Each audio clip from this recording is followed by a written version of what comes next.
इंसान आज संसार में सुख चाहता है,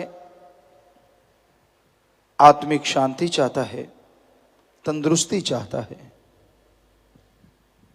अगर चाहत ना हो तो इंसान की जिंदगी शायद बेकार हो जाए।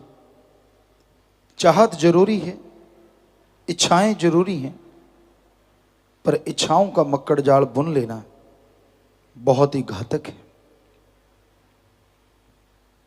रूहानियत में, सूफियत में इच्छा इंसान के अंदर दृढ़ हो जाए अल्लाह वाहिगुरु मालिक को पाने की, तो यह सर्वोत्तम इच्छा है। क्योंकि अगर ये इच्छा प्रबल हो जाए और इस इच्छा पूर्ति के लिए इंसान अपना कदम उठाता जाए, सुमरन, सेवा, दीनता, नम्रता, दया, ये सब अपना ले, तो बाकी इच्छाओं की पूर्ति अपने आप होती चली जाएगी।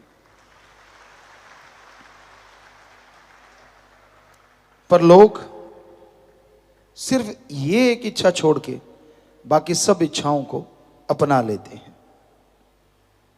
सुख सुविधा चाहिए, तंदुरुस्ती चाहिए, मजा, लज्जतें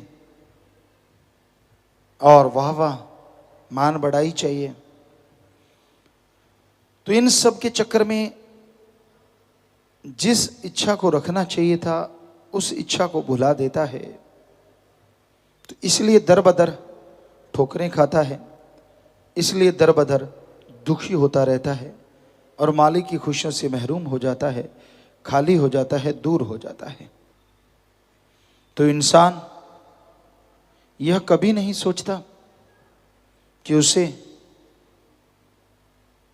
वो इच्छा पूर्ति करनी चाहिए जिसके लिए इंसान बनाया गया है। आप निज धाम सचखंड सतलोक अनामी से बिछड़ के आए नूरी जलाल हैं। वो रोशनी है जो अपने परवरदिगार से बिछुड़ गई। आप को सुमरन करने का तरीका बताने के लिए संत पीर फकीर आते रहते हैं। तो सुमरन करो, सुमरन के द्वारा ही आप उस इच्छा को पूर्ण कर सकते हो, परम पिता परमात्मा को देख सकते हो, अंदर बाहर तमाम खुशियां हासिल कर सकते हो। तो जो वचन मानेगा खुशियां उसी को मिलेंगी, जो वचन नहीं मानते वो खाली रह जाते हैं। आप सेवा करते हैं, कहीं भी सेवा करो, पर लगन से सेवा करो, टाइम पास मत करो। आप टाइम पास करते हो तो फिर टाइम पास जैसा ही गुजारा मिलेगा। आप लगन से सेवा करते हो, भावना से सेवा करते हो, तो फिर वैसी ही खुशी मालिक देता है।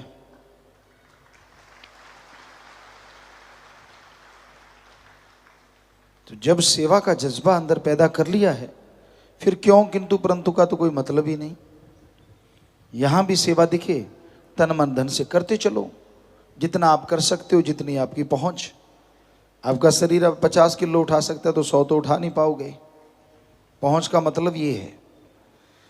आप दीन दुखियों की मदद कर सकते हो, 1000, 2000, 10,000, 5,000, जितना भी आप महीने में लगा सकते हो।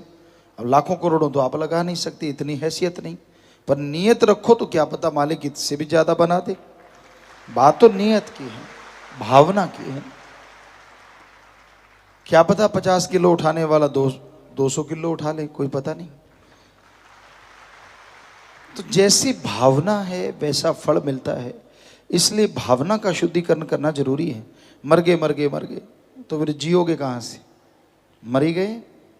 आपको दिखा देते हैं यहां 30 से 40 साल के बीच के बूढ़े, और आपको दिखा देते हैं यहां 70 से 90 साल के जवान।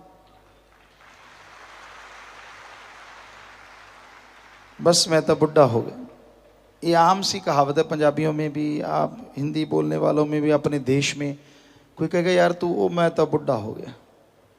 बस धक्के से ही बुढ़ापे को बुलावा देते रहते, भी आजा, मैं तो तैयार बैठा हूँ तुझे अपनाने को।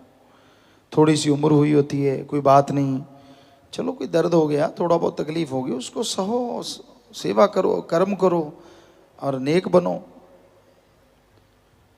तो आप ठीक हो जाएंगे।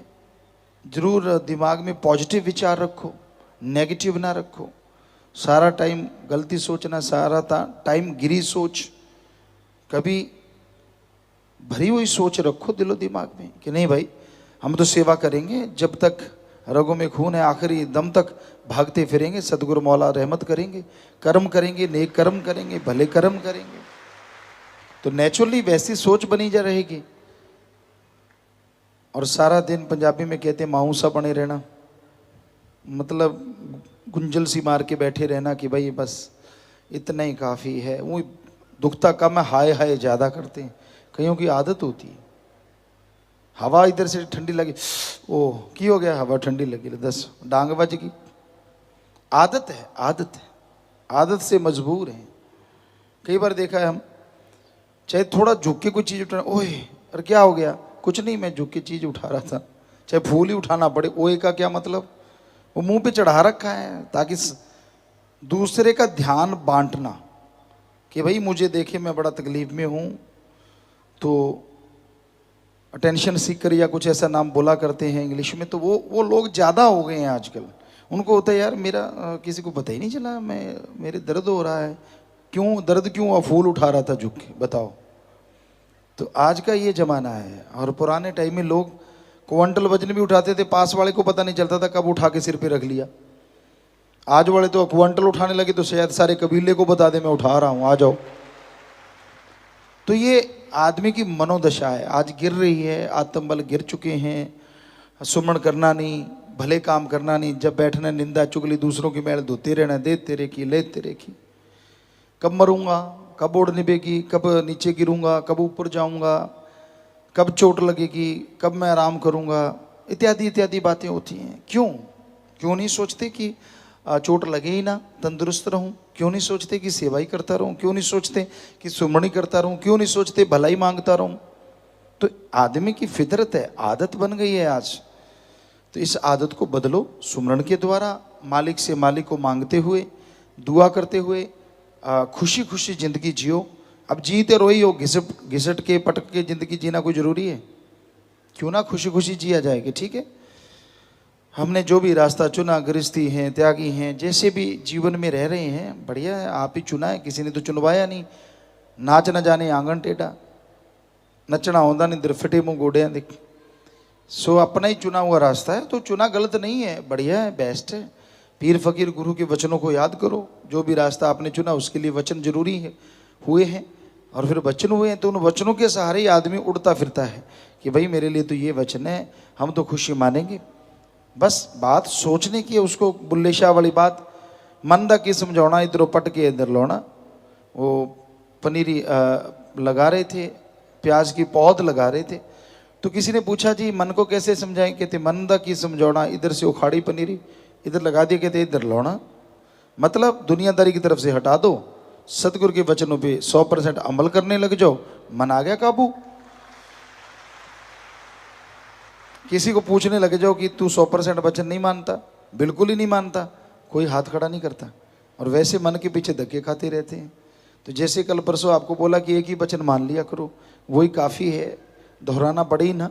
सो उस पर अमल कर लिया करो कि मालिक यहाँ ना देखे वहाँ बुरे कर्म कर लो, मालिक यहाँ ना देखे वहाँ गुनाह आप वचनों की काट कर लो, और यहाँ वो देखता है वहाँ वचनों पे अमल करो, तो आपकी भक्ति मुकम्मल हो जाएगी, आप खुशियों के हकदार बन जाओगे।